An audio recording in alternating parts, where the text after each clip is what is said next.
to American Education FM, everybody. I'm Dr. Sean Brooks. Okay, here's what I want to do. I want to start off this episode by bringing up something that's making the rounds all over the internet. And I got to tell you, it really grinds my gears. And I'm certainly going to talk about this particular subject first. And then I'm going to hit on a bunch of other things. And one of the other things that I want to hit on later in the episode, actually, as soon as I'm done ranting about this very quickly, has to do with, frankly, a great deal of updates that I have regarding some past stories that I brought up in previous episodes very recently. So I'll certainly get into that, and then I have some new information to bring as well that's been sent my way. And it's certainly thought-provoking and, again, remarkably dangerous, and continues to show the ineptitude that exists within American education and its impending collapse. But this first story that I want to rant about is this. This information that's making the rounds now regarding the sexual degeneracy and everything within American education, in particular the curriculum that exists across America, and all of the, again, quote-unquote sex education, or whatever angle you want to take on any of this. This is not new. Okay, this is not a new thing. With that said, I fully understand that everybody sits on a different wavelength on the spectrum of awakening. I fully get that. I fully understand that there are people who are dead asleep, and some of these stories have to be brought up for them, while it might not be for everyone. But it's the Chris Rufos, for example, that stand on these podiums with their nose high in the air and make it sound as if this information that they're bringing to bear is somehow brand new, and if we didn't have Chris Rufo, oh God, where would we all be? You've heard me say I'm not a fan of his. I'm really not. This guy's never been an educator. I'm not saying you have to be, but there's a thing that occurs where individuals are not in a particular profession, and then they divulge information to the public as if it's somehow a new thing or brand new or it's never been heard of before. And again, this information that he particularly has brought to the forefront is, again, not new. It's just more sexual degeneracy. Well, congratulations. Again, this kind of information is for someone. It's for someone that does not know that this kind of thing has been introduced and taught in American schools all across the United States and the world since Weimar Germany back in the 1920s. This is not a new thing. It's new for the people that don't understand history. It's new for the people that don't understand European history.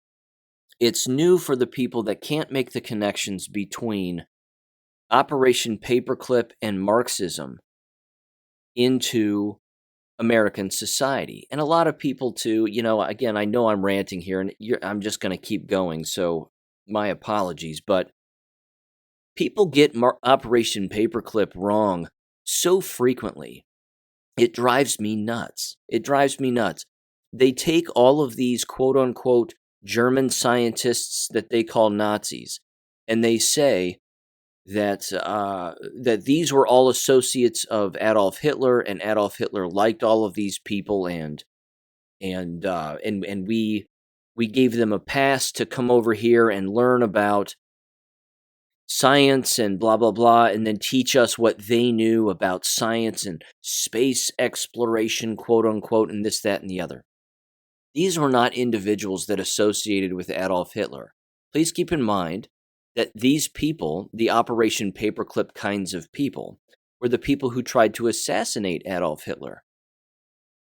What was the number? At least 13 or 17 times, somewhere in there. They even made a movie about it, trying to glorify these individuals who were trying to assassinate Adolf Hitler, who, by the way, who was played in that movie Valkyrie? Tom Cruise. See, if we're getting our history from Hollywood movies, we're getting it from the wrong place.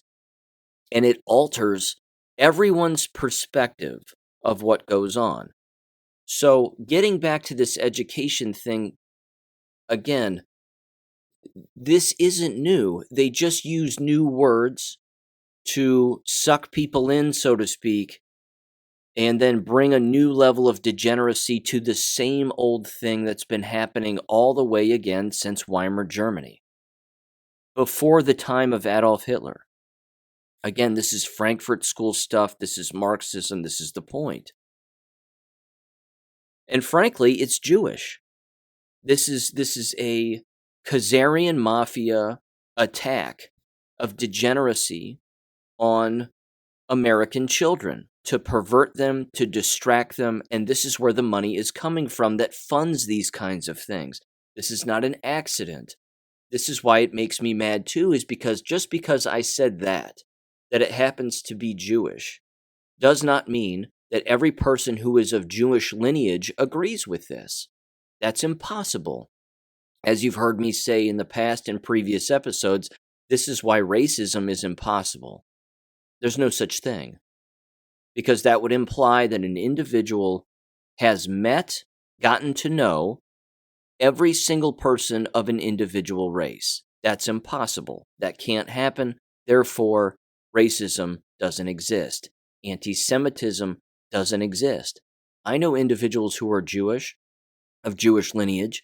They are not practicing Jews as a religion of any kind.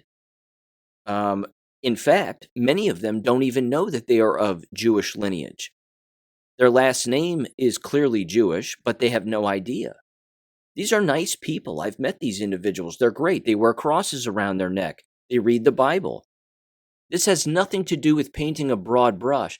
This has to do with the individuals who control the money and run these organizations and run these education organizations. The National Education Association is funded by whom exactly? These are the questions that people need to arrive at. Because all of this stuff about, all this surface level stuff about sexual this and sexual that, and they're teaching them about this particular sexual act or that particular sexual act. Yes, they've been doing that a long time. As you heard me say a long time ago, and I'm even going to reference this one. You can even go back and hear me say it if you want. It's on BitChute. The whole video is on BitChute. And it's probably on YouTube, if I'm not mistaken. But the last time that I was on the Quite Frankly podcast and Frank's show was in March. Go back and listen to that episode, because the vast majority of the episode has to do with the bond issue and going after the insurance bonds of elected officials in XYZ. And I bring up a few other things, and toward the end, I make mention that the curriculum stuff and the curriculum degeneracy and XYZ isn't going to go away, that it's going to ramp up. The reason that this is ramping up and that more people are talking about this, because it's not new, but the reason that people are talking about it is, again, because the likes of Chris Rufo bring it up as if it's new, and it's a massive distraction. But again, it serves a purpose, because I see every angle of this, at least I try to, but I'm a rational human being. If this is what it takes to get people to homeschool and leave these organizations and leave these schools, then great. Then do it. But the National Education Association has always been corrupt. The moment it was created and funded, it was corrupt. All you have to do, if you're into symbolism, as I am, and numerology, which is something I pay attention to also, don't claim to be an expert, but these are things that once you see them, you don't unsee them. Look at the National Education Association's logo. It's a lowercase n, an e, and an a. Inside of the letter E, at the top of the encircled letter E, is a pi symbol, which is actually Hebrew lettering. And I'm basing this off of recollection here, but I'm not entirely sure what it translates to. I've looked it up. Again, I'm not an expert on it, but it's not. My point is it's not what people think. And I know that there are people, again, who know way more about it than I do, and God bless them. And again, if you know the actual origin of the lettering and what it all means, please email me, send it my way.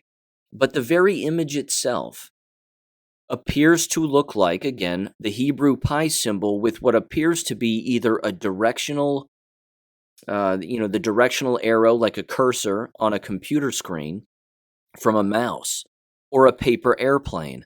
And it looks like it's going through, again, the pi symbol. Now, the pi symbol, again, is two vertical lines connected by a horizontal line. Again, if you think I'm crazy, that's fine. It looks like a paper airplane going through two towers.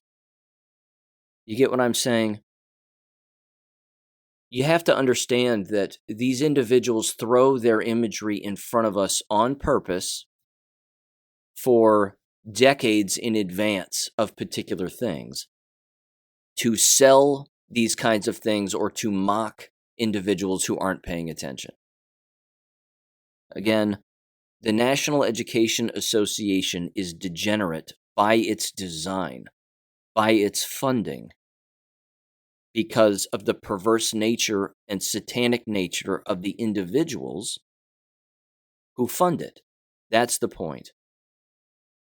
So, why are we shocked that such an organization would be pushing gay, bisexual, transgender, cutting your genitals off, et cetera, et cetera? Why would anybody be shocked by this? If you examine where the money comes from, the origins of these companies and these organizations, which have been filtering and laundering money since their inception, then you'll know who your enemy is. So that's kind of my point, and that's my rant here, is that, Matt Walsh, for example, and Chris Rufo, two guys who have never been school teachers in their lives, comment on things that are remarkably obvious to those of us who have been school teachers and then left the profession, such as myself, and then reintroduced ourselves to the origins of everything that is the profession. They're covering surface level things. They're not going to cover what I just talked about. Now, why would they not do that? Why would those two individuals not cover and go as deep? Even, again, I didn't go as far deep as I could, but I've gone deep enough in my explanation and rant right there. Why won't they make that move? Why won't they investigate the origins of the National Education Association and where their money comes from, and why they're pushing this from a borderline religious standpoint, which is clearly satanic? Because I didn't read anywhere in the Bible, having read a great deal of it and certainly having listened to the whole thing, I didn't read anywhere where this kind of behavior is acceptable. Which means if it's not acceptable in the Bible, then what is it? Where does it come from? You see my point? If the likes of Matt Walsh and Chris Rufo brought up, again, just surface level what I just brought up, they'd have their money pulled in an instant. Just like that. It'd be gone. So who funds those guys? Now, I'm glad that, again, it's being brought up. Good for them. But it's just sad that there are individuals that don't know that this is going on and has been going on, again, since, good Lord, long before the 1900s. The beginning of time. I mean, let's not kid ourselves. The beginning of time. But they hide themselves in these associations and these organizations, and then they pass off their degeneracy as being valuable curriculum. And it just isn't. So I would simply say to the American populace, wake up. Don't wait around for the Chris Rufos of the world who again seemed to be shocked about poverty in major cities on the West Coast and decided to make a documentary of it.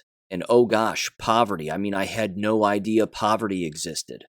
See, that's what Chris Rufo would lead people to believe. I heard him the other day. He was on with Viva Fry and Robert Barnes, just, very, very briefly. And Viva asked him, where did you get your start and whatever else? And he was like, well, I made a documentary a while back, and he considers himself a journalist and this, that, and the other. And he made a documentary about poverty and learned more than he ever thought he'd learn about poverty in America and whatever else. Do you not know poverty exists? Do you not know that politicians allow for poverty to exist? Did he have to make a documentary about poverty to actually figure out that poverty is a bad thing and that it's a giant intentional, that making people poor and destitute is exactly what government seeks to do? In particular, these nefarious governments seek to do. Again, go back in time and learn about real European history. What was going on in Europe in the 1920s? It was awful. It's what we're experiencing now. And then Adolf Hitler took over, and then all hell broke loose. No, that's not true. That's not true. That's why I find, frankly, it's an absolute paradox as to why the left, who we know is degenerate and lies through their teeth and is remarkably criminal, and the right is also, why someone like Donald Trump would show up on the scene, who's not a politician, who's worked with a number of different individuals. I'm not saying the guy's 100% clean. I'm just simply saying, isn't it ironic, all of the Adolf Hitler comparisons that they make to Donald Trump? Has no one actually thought for a moment that maybe, with all of those references that we've heard our whole lives, that maybe they should go back and learn about real European history and what was really going on? The people of Germany and the people of Europe loved Adolf Hitler. They did.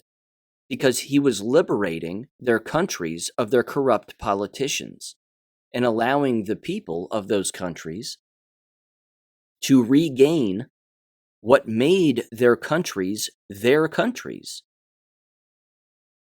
You see, America is remarkably unique. Always has been. And again, what a past America has had. But one of the things that existed back in Europe, which again, they don't teach you, because we've all grown up with, Hitler this and Hitler that, and everybody's Hitler, Hitler, Hitler, Hitler. It's disgusting, I think. It's just ignorant and disgusting. One of the things that is very interesting about European history, if a person, again, reads about it, is that Adolf Hitler was Austrian, and growing up, he wanted Austria to be Austria. He wanted Germany to be Germany.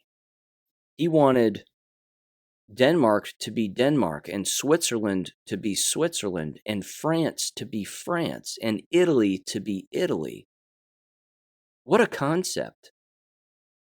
What a concept that every country has its own cultures. I mean, how radical an idea that is. The problem is that that's not what you're told in history books and in school. And again, it's as if individuals lack the ability to look up information accurately and stop being spoon-fed information. Because again, you've heard me say this, the individuals that read on their own, that go against the grain, as they say, okay, quote unquote, go against the grain, or march to the beat of their own drum, or whatever outcasting, isolating phrase they want to use for people who actually think for themselves. That's what the entire education apparatus is designed to do by design, from the Frankfurt School ideology all the way through every institution in the United States and throughout Europe. This was what the book burning was about. It was designed to get rid of the books that are pushing these kinds of sexual perversions and hatred of one's own country and culture out of the libraries and the education system. That's what it was about. But again, they don't teach this. They don't teach these things. And you hear this phrase constantly, if we don't learn from history, we are doomed to repeat it. Yes. The answer is yes. But the answer isn't we. The answer is I. If I don't learn from real history, I am doomed to actually believe what I'm told. That's the real problem. And that continues to be the real problem. So, it's, I'm rubbing my eyes here. It's sad. I just think the whole thing is sad. I'm very sad that individuals believe that this is new stuff, this sexual degeneracy stuff, like, oh, look, here's a new sexual degenerate word or sexual thing that takes place, and I can't believe this is happening in school. Wake up. Wake up. Stop drinking out of the water bowl that is Matt Walsh and Chris Rufo, because it's not new. Like I said, it's new for someone who's dead asleep and has been dead asleep for a long time. It's not new. It's just recycled stuff that they just recycle and then claim again as they're standing on their own podiums. Well, I did an investigation and wouldn't you know it, because I'm an investigative journalist and blah, blah, blah. I would never call myself that. And I've been in the field of education my whole life. I would never call myself an education investigative journalist. That's absurd. I'm not. You know what I am? Literate. That's it. I'm literate. And I think for myself, and I encourage people to do the exact same. Now, let me give you I'm going to shift gears here, although unfortunately it's in the exact same wavelength. But let me provide an update. It ties right in.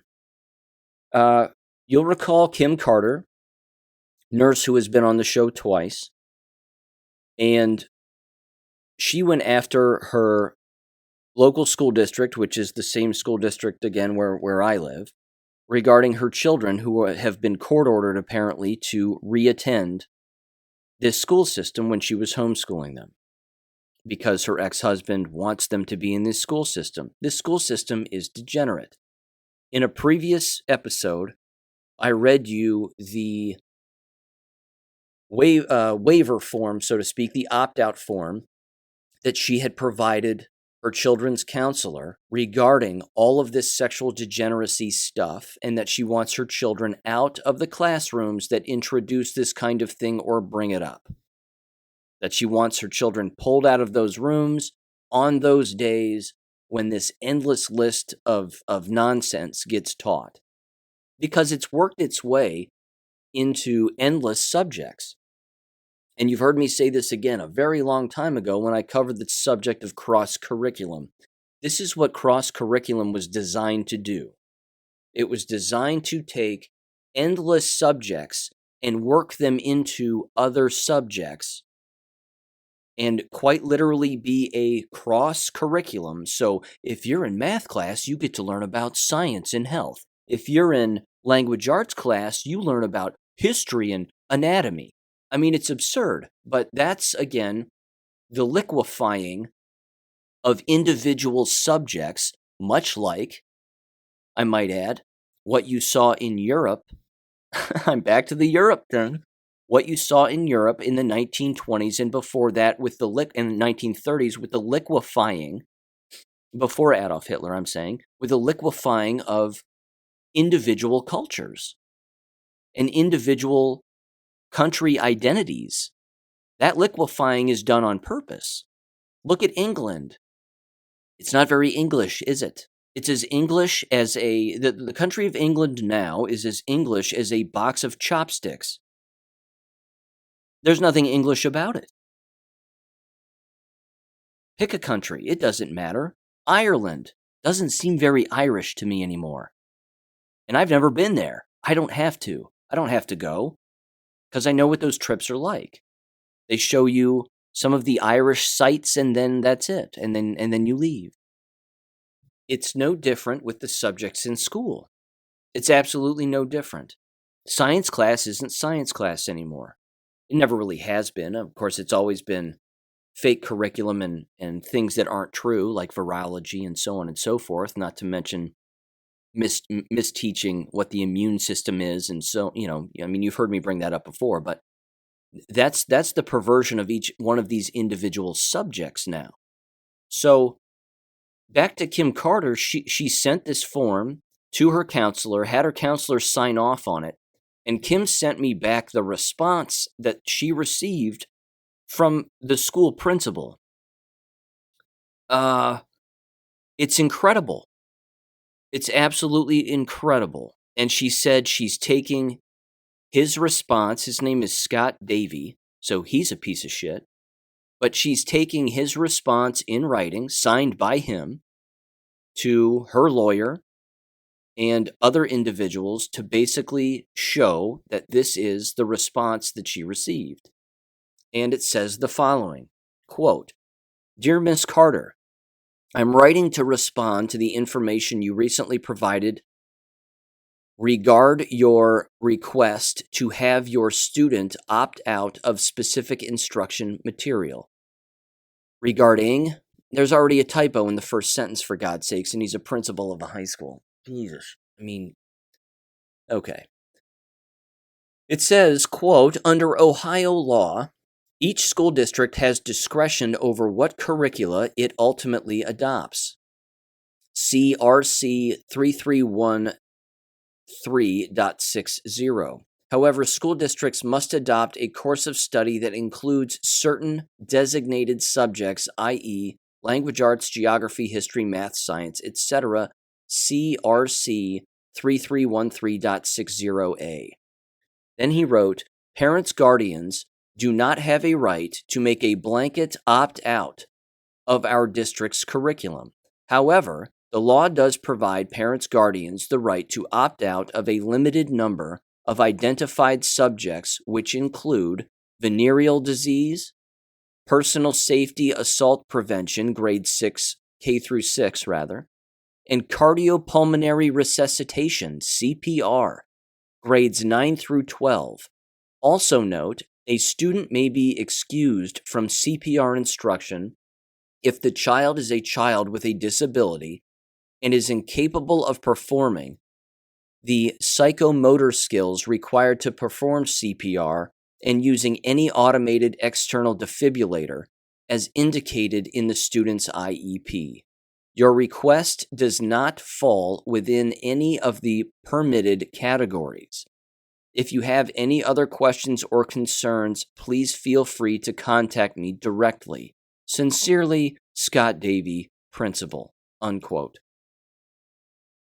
He's making an open admission as a school principal that every single degenerate bullet point that was in the original opt-out form, which is created by a lawyer group in the state of Ohio,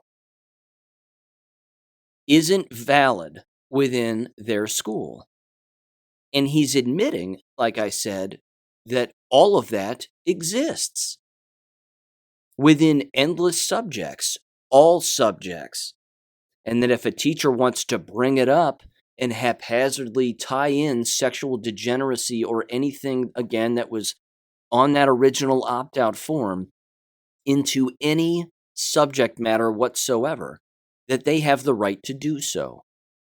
It's an open admission that they are degenerate by nature and that their foundation is degenerate because that's the history of American government-run education. The Prussian education system is degenerate because it's designed to be. And it's failing which means it's also designed to fail. Because as it's been brought up historically, every totalitarian has failed. They kill and destroy the lives of endless people as they are rolling out their plans and trying to normalize their plans. But they always end up failing. And it's the failure of they themselves and the blind ambition that they have, so to speak, which is clearly driven by Satan and money and greed and pride and envy and whatever else, that they don't care how many people that they hurt on their way to ultimately failing, because they will not succeed. They just won't succeed. Their plans won't succeed. They never do. It's never implemented fully across the board. Having said that, I do want to bring this up too. Again, we're on the same road here, so just stay with me for a second before I move on to other subjects. This is one of those things that's consistently being brought up now, where a lot of people are beating the false flag drum, the nuclear war drum, to try to scare people up, and, a variety of other things. Denver, Colorado, bringing up the business of giving their citizens free go bags, and this being National Preparedness Month, and 1,000 other things. I'm gonna give you my 2 cents on all of this false flag nuclear war stuff. Okay, I don't think this is going to happen in the slightest. I'm not saying that the bad guys don't have plans. I'm not saying they don't have things that they want to do. They're still rolling out with the digital currency thing. They're still rolling out with the famine and the starvation and the high cost of living. Here in Ohio, they just destroyed an oil refinery. Funny how they're not catching these people. Isn't that interesting? All these factories and farms and oil refineries across the United States, and they haven't caught a single person, not one, haven't arrested or tried a single person for setting them on fire, destroying them. Weird, isn't it? Weird. So this is a very real thing. That stuff is a very real thing. Squeezing money and not allowing people to get to money, that's already happening in foreign countries. That's why you see people, like in Lebanon, for example, breaking into their own banks to get their own money out of the banks, because the banks aren't giving them their own money. So the bad guys have plans, is my point. You've heard me say this, and I'll just conclude this particular rant with this. Why would you consistently send your children to the enemy that is an American K12 school during a time of war, when we're fighting the enemy? This is the real struggle here, and it should show you, in particular in the case of Kim Carter, that it's been court ordered that she has to, as a mother with 2 children who are literate, that they have to send their children to American K12 school. That should tell you how corrupt the judicial system is and how it doesn't even exist. So I know that, again, in child custody battles, there's a lot of arguments where the mother is always right and it's the father that doesn't have any of the rights. In this case, the mother is more knowledgeable than the father about what's going on in American K12 schools, and the mother brings this up to her lawyer and in court, but that doesn't matter. So how deep does the sexual degeneracy go? It runs right through the judicial system. And who pays these people? What emails are they reading that say, force these children into these school systems? Even if they're old enough to read and they don't have any physical or mental handicaps of any kind, you still have to force them into the American K12 school system. Where did that email come from? What judges receive those emails? How many judges are there that exist in the United States? And how often is that such a decision being made on a constant basis? We're purposefully being led into the meat grinder that is the enemy. which means, again, if you're a parent and you're sending your children to these environments, you have to do some serious deprogramming of your children. You have to. But that takes a parent like Kim Carter to know who the enemy is, and she knows who the enemy is. She's fought them face to face, toe to toe, for a very long time. Lots of parents have. She's not the only one. But again, if the work of Chris Rufo and Matt Walsh is new to you, you've been asleep. So my suggestion again is wake up, don't let them spoon feed you this information, and figure it out for yourself, and then act accordingly. Move accordingly as an individual, and save your children from these environments. So there you go. That's my rant on that. Okay. Couple other things here. Well, more than a couple of things. Another update for everybody. The Westerville City School District. I brought this up in a previous episode, I think last week. If you recall, they had a kaleidoscope presentation, which is the name of the degenerate group, LGBTXYZ Who Cares group. And they showed up in a school board meeting and gave again their sexual degenerate presentation on how they want to teach teachers about all of this sexual degeneracy crap. Same thing with children. During that board meeting, where that was the sole purpose of the board meeting, which meant it was a special board meeting, that would imply that the board was either paid to allow for the presentation to take place, or the board certainly approved for that presentation to take place. You could see the faces and the looks on the people who were sitting on the board. Most of them, again, are a little bit older. A lot of them are hard left wing. Certainly one of them in particular who coughs on a regular basis, I might add. So she's triple jabbed, and she was a hard mask wearer when the masks were a thing. So she has AIDS. But anyway, that presentation took place, and the looks on their faces were a look of awkwardness, so to speak. I mean, they were even taken back by the suggestions that this kaleidoscope group was suggesting, and including the punishment of teachers and students who don't go along with what they say and what they do, and then encouraging the school district to punish teachers for not going along with this, and so on and so forth.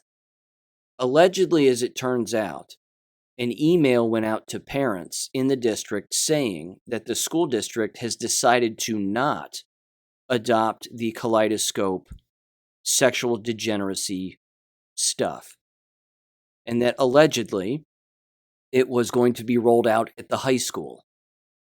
But as we know, so first of all, I'll end by saying this. That's a good thing if that really happened. I've heard that was the case, and that has actually happened. So if that has actually happened, great. The school board itself didn't make mention of it in their follow-up school board meeting. There was no mention of it whatsoever, which is odd. It's almost like you'd think that they would want everybody to know that publicly, but they probably don't, because they want to keep it on the down low.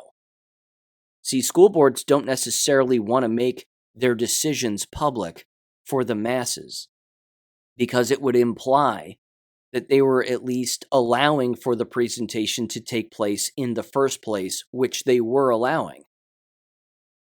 So, in sort of a hidden cover-up, they just basically toss it under the rug and go, well, we're just going to email everybody and just tell them that we didn't accept it. I'd be very leery of this. This is suspicious to me. Because again, very simple question. Do you trust American K12 school boards? I don't. I don't trust them at all. Fun fact, I went back and watched a piece of a old school board in the old school district where I used to teach. And one of their school board members is a teacher who I used to teach with in the same building. She was an idiot. She wasn't a very bright person. Very, what was the phrase that they used for her? Harmless, I think was the phrase. That she's harmless. Which meant, and it's not a compliment, it meant that you went along with the administration no matter what. Harmless. And now she sits on the school board. So what does that mean? It means she's harmless. It means no matter which way the sail blows, that's the direction she's going to go. Not to mention, you're an ex-school teacher, and then you become a school board member. I mean, Jesus. Find something else to do. But there's that. Okay, so that was a quick update. Here's another update. And again, this is in the category of what I would call, this is really sad too, but it's in the category of what I would call too little too late. Old Dr. Malone is at it again, and so is Robert Kennedy Jr. Let's see. Robert Malone wrote in his most recent Substack the following. Baton Rouge, Louisiana, quote, "This year, parents and guardians stood together in opposition to the COVID-19 shot being required for their children to attend school. As a result of their coming together, the Louisiana Department of Health, LDH, decided to rescind the mandate for Louisiana students. As of yesterday, it has officially been repealed." Well, good. I just say, too little too late. Because the Louisiana Department of Health pushed this for endless people to take in order to attend college and university. And now they're all double and triple jabbed, if not more, which means what's going to happen to all of those people? When I hear the word Department of Health, I hear murder organization. You know, these are, bless their hearts, okay? Start by saying that. Bless their hearts. But these are the kinds of people, the Robert Malones of the world, that cannot connect the dots. You have endless individuals now who cannot reproduce. We're talking about multi-generational depopulation, an inability to reproduce as a result of taking these shots. An inability can't happen. And if someone does give birth, the likelihood of their child having serious health problems is remarkably high. Not to mention, what are the odds of them actually reaching their teenage years or the years later on where they'll actually be able to reproduce successfully themselves? I'm not optimistic about this kind of stuff. I'm just not. I don't think, because I know the larger picture here. I know the bigger scheme at play.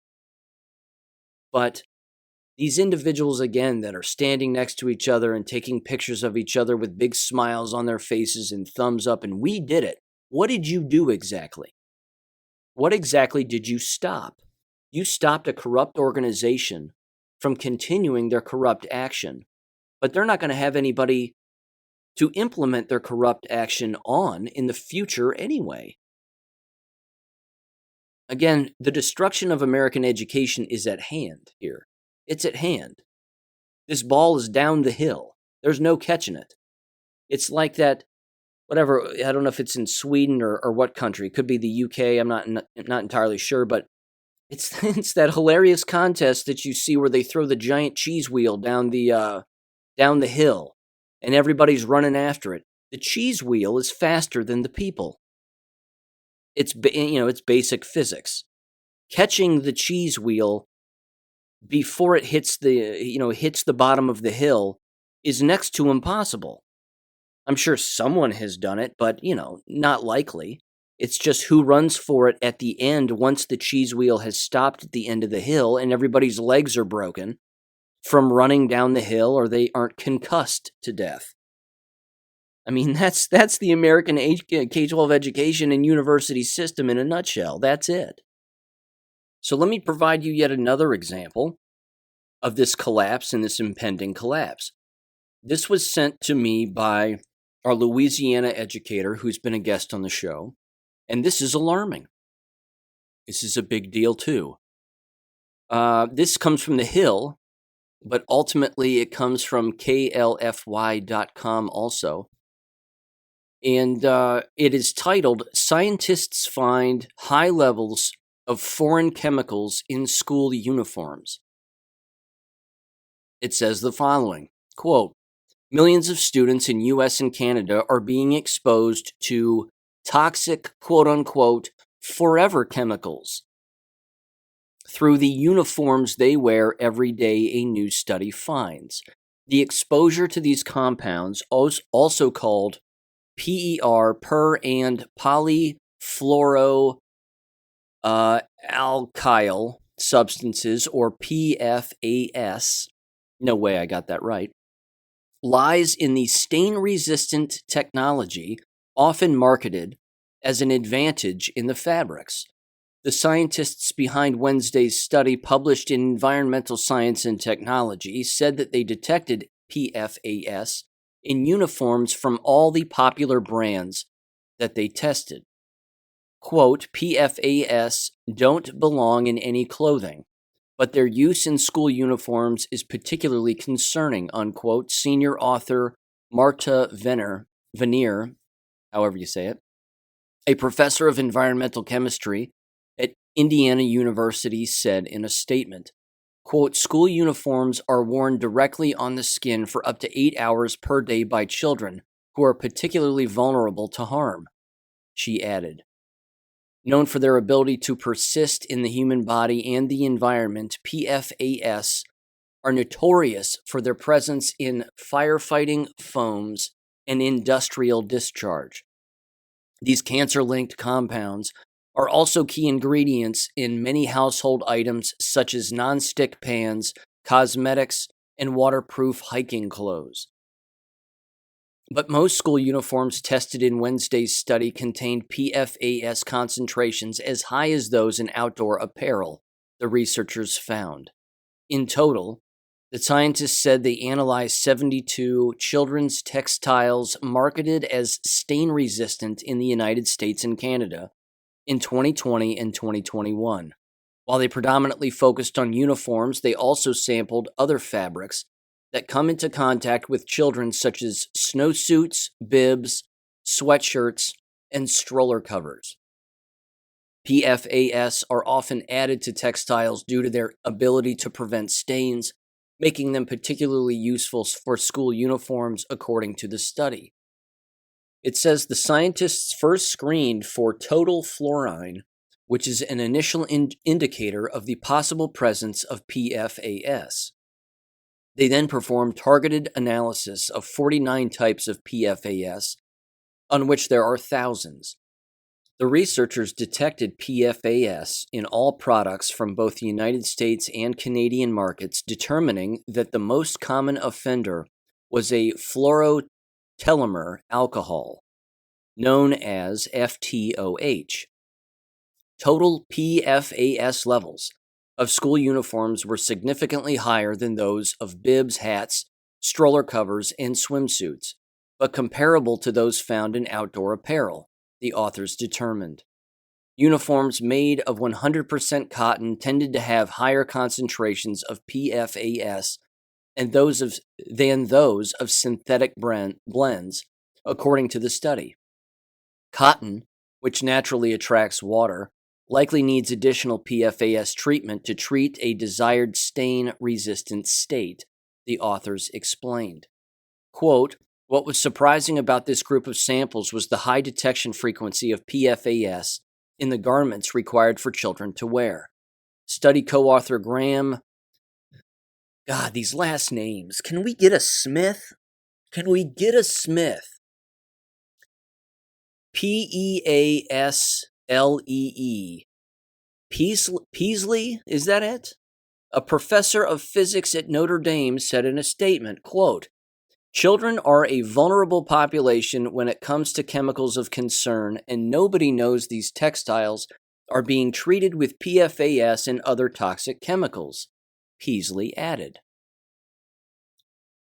It continues, quote, about a quarter of U.S. and Canadian school-aged children were wearing uniforms as of 2018, the authors noted, citing data from Statista.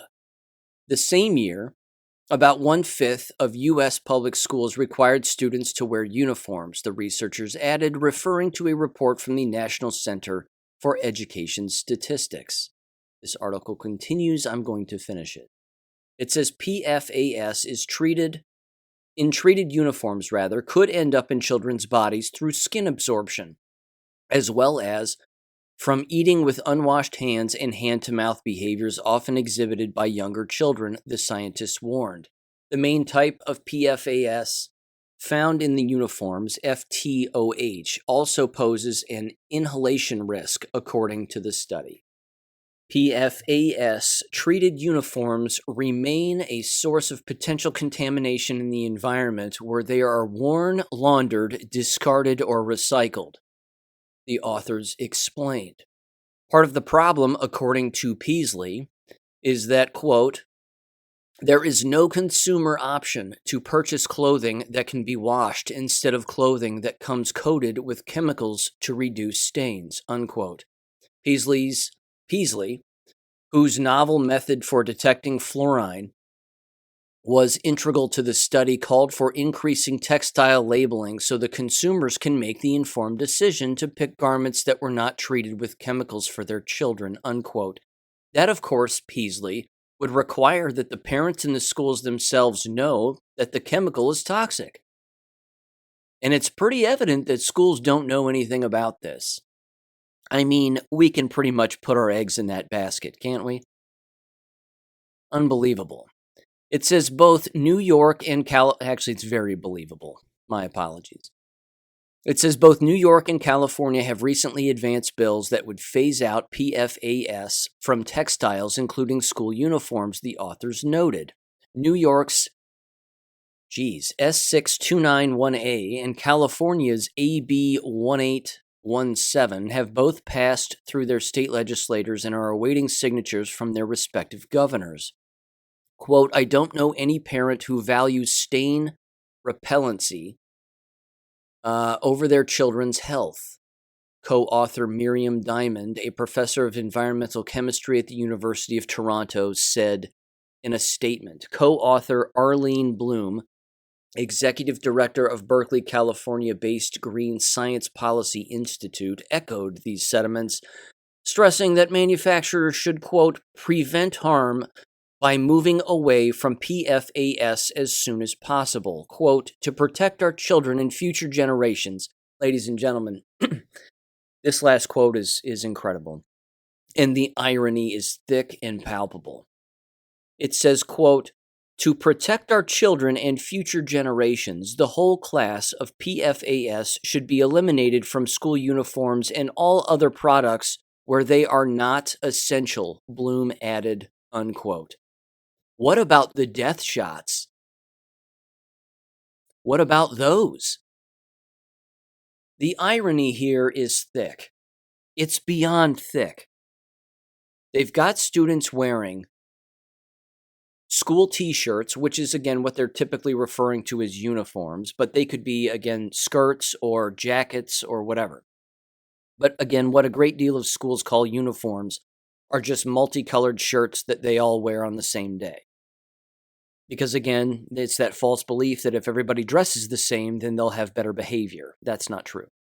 But they're putting all of their effort into that now, to not having these potential cancer-causing t-shirts and uniforms and chemicals that are within those clothing to be on students, but they're telling them, inject yourself with these deadly poisons that will kill you, or else you cannot attend this school.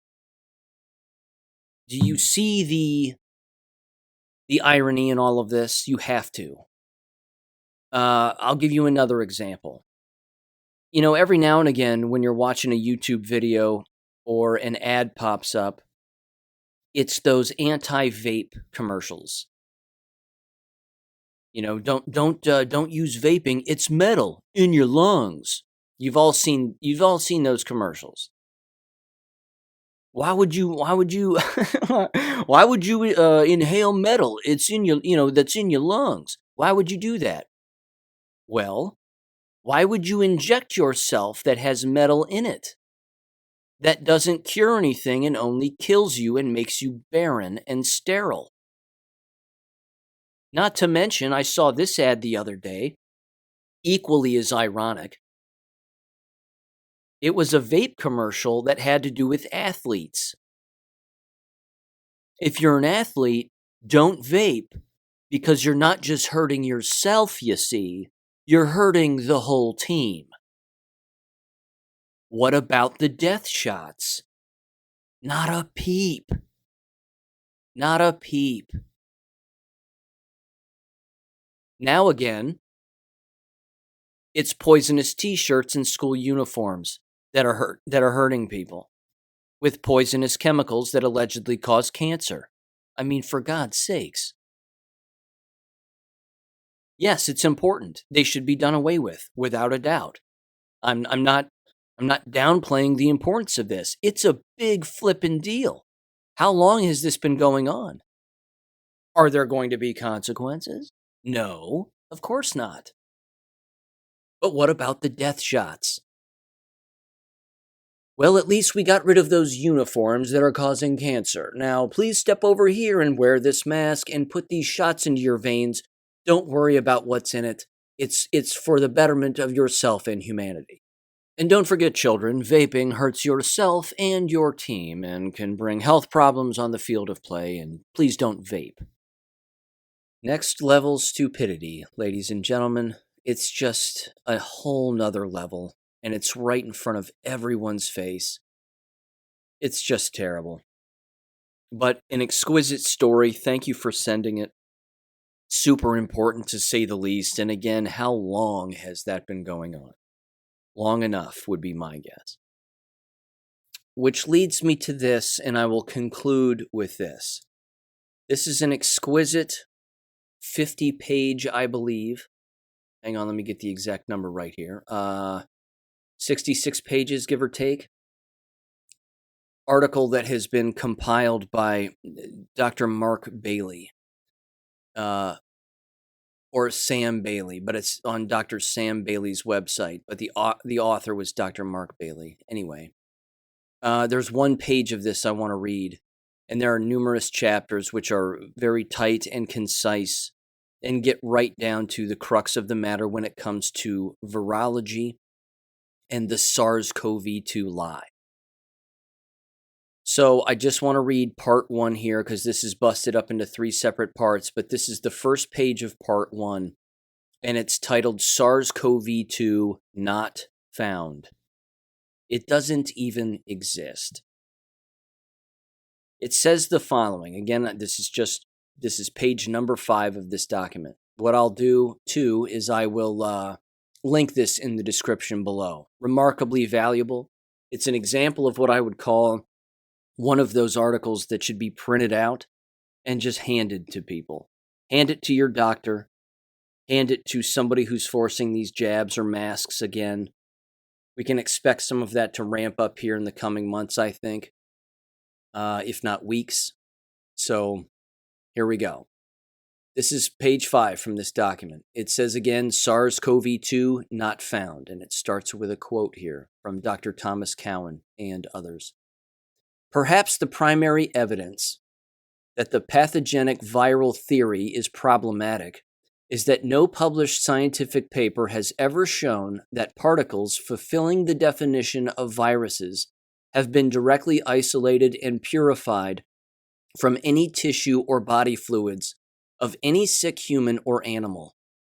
Using the commonly accepted definition of isolation, which is the separation of one thing from all other things, there is general agreement that this has never been done in the history of virology. Dr. Thomas Cowan and others from the Settling the Virus Debate statement in 2022. The article continues and says the following. Quote, as of 11 September 2022, the following extensive inquiries through Freedom of Information requests coordinated by Christine Massey, not one of 209 mainly health or scientific institutions in over 35 countries have been able to provide direct evidence of the alleged SARS-CoV-2 virus. The institutions were asked to produce any documents demonstrating, quote, the purification of SARS-CoV-2 said to have caused disease in humans via maceration, if I'm saying that right, filtration, and use of an ultracentrifuge, also referred to at times by some people as isolation, directly from a diseased human, unquote. On many occasions, following an admission that no such evidence is held, institutions such as the New Zealand Ministry of Health then suggest that, quote, there are several examples of the virus being isolated and cultured in a laboratory setting, unquote. However, the examples referred to are universally tissue culture proxy experiments, in which the word isolation has become detached from its understood meaning, and it has not been demonstrated that any particle, imaged or imagined, has the properties of a disease-causing virus. In any case, it is a distraction from the wider issue exposed by the FOIA requests, which is the particles claimed to be viruses can never be found in human subjects. Virology has made excuses for this missing evidence, but even allowing for its embarrassing deficiency. It is running out of places to hide, as its various methodologies are increasingly scrutinized by those outside the field. This essay outlines the many aspects of virology's anti-science that have been employed to maintain the illusion that pathogenic viruses exist. The situation has become increasingly dangerous, and since early 2020, the COVID-19 pandemic, quote-unquote, has been used as a Trojan horse to bring humanity to its knees, unquote. This is incredible. But we've known this, and I've brought this up on endless occasions before. Again, we know this. I just like how this is concise and in a downloadable article, again, of which I will link the website where you can download it in PDF in the description below this episode. Ladies and gentlemen, there is a lot going on right now. A ton of different things going on. Again, we know that the landscape is vast, and a variety of subjects are being brought to bear right now, and there's an awful lot of stirred up panic, so to speak. I would encourage everybody to remain positive and yet prepare. That's not stirring the pot. That's not panicking. You should remain positive, optimistic, and prepare. If some false flag comes down the pipeline here, you can guarantee that the media won't question it one bit. They will go along with it, and that will be the play that they make because they're a part of the exact same criminal enterprise. So, yeah, elections aren't that far away here. There's always been a lot of talk of more false flags before the election and a variety of other things. Again, it always brings me back to the original point of not serving your children up to the enemy that is American K12 or university education, because you know how those organizations are going to react to such a thing. Almost doesn't matter what the false flag is. If it's a false flag attack that's falsely mentioned as some whatever, I don't even want to say it, but just some ridiculous bombing or something like that, how are these universities going to actually behave? I mean, they themselves are their own small governments. Universities and colleges might not let students leave if they want to leave. So if you have children who are of college or university age and they happen to be there, having a go bag is a good idea. If they have an automobile there or a way to get out, that's probably a good idea too, because frankly, and I don't know about you, but the last place I would want to be if there was a real crisis or even a manufactured one, certainly a manufactured one, is on a university or K-12 campus of some kind. I mean, good Lord. Right? I mean, Christ, what a nightmare. What an absolute nightmare. Everybody get under your desks. Everybody get under your desks. And well, now we need to go out into the hallway and line up next to each other with your asses in the air and your face in the ground because, this is the best protection.